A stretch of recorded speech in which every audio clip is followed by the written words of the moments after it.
Salut, c'est Alex de Tennis Attitude. Bienvenue dans cette deuxième vidéo de la série qui sera consacrée à résoudre les problèmes que vous pouvez rencontrer au niveau de l'équilibre au service. On va aborder dans cette vidéo le rôle des jambes, la flexion notamment, qui va vous permettre de garantir un bon équilibre sous la balle, mais aussi parce qu'il ne suffit pas simplement de réussir à être équilibré, il va falloir aussi essayer de proposer un service performant. Ça doit passer par une flexion, mais on va voir tout de suite que cette flexion-là peut engendrer un déséquilibre et on va voir comment compenser ce déséquilibre. Donc, alors, la flexion, elle va déjà, au niveau des jambes, elle va déjà intervenir. On va essayer de ne pas fléchir trop tôt, c'est-à-dire que pendant qu'on monte les bras, on va essayer quand même de garder une certaine stabilité, là ici.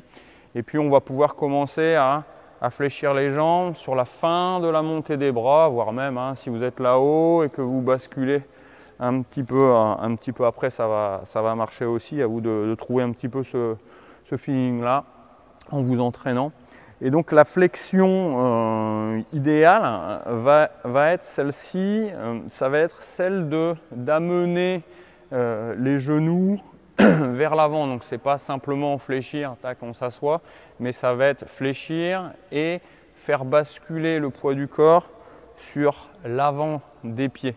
Et donc par voie de conséquence, vous allez voir que les talons devraient à ce moment-là être légèrement décollés. Le talon des deux pieds doivent être légèrement décollés. Donc là ici, j'attends un petit peu et là je viens mettre le poids du corps sur l'avant des pieds avec la flexion.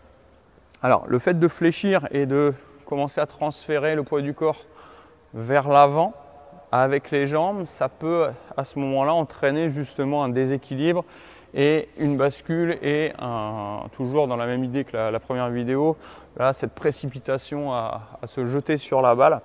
Alors, on va essayer justement de compenser ce déséquilibre bas du corps, là, avec le poids du corps qui vient sur l'avant des pieds, en l'équilibrant avec le haut du corps qui lui va plutôt partir vers l'arrière. Alors je vous propose d'utiliser une image assez simple. On imagine qu'on a deux ficelles accrochées aux deux genoux. Ces deux ficelles-là vont tirer les genoux vers l'avant et par contre on aura deux ficelles accrochées aux épaules qui elles vont essayer d'amener les épaules légèrement vers l'arrière. Donc ça donne ça, genoux vers l'avant et les épaules vers l'arrière. Là ici, là et ici. Et donc, les épaules qui vont vers l'arrière, les genoux vers l'avant, permettent un petit peu de créer un équilibre dans ce déséquilibre, en fait, dans ce transfert du poids du corps.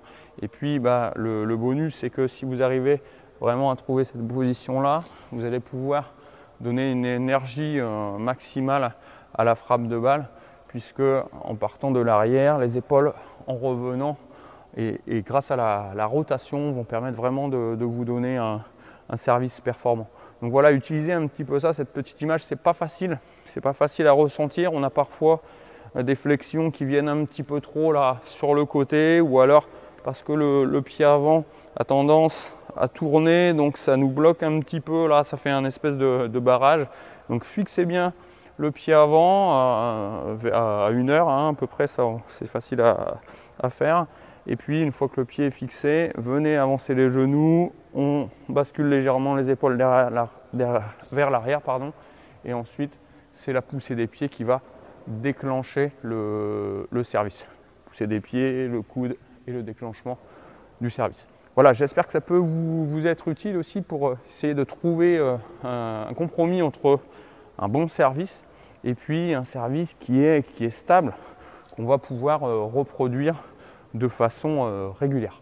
Voilà, je vous retrouve bientôt pour la prochaine vidéo qui sera encore consacrée à l'équilibre au service, mais qui sera lui plus basée sur la frappe de balle et puis sur l'équilibre général du corps après la frappe. À bientôt, salut!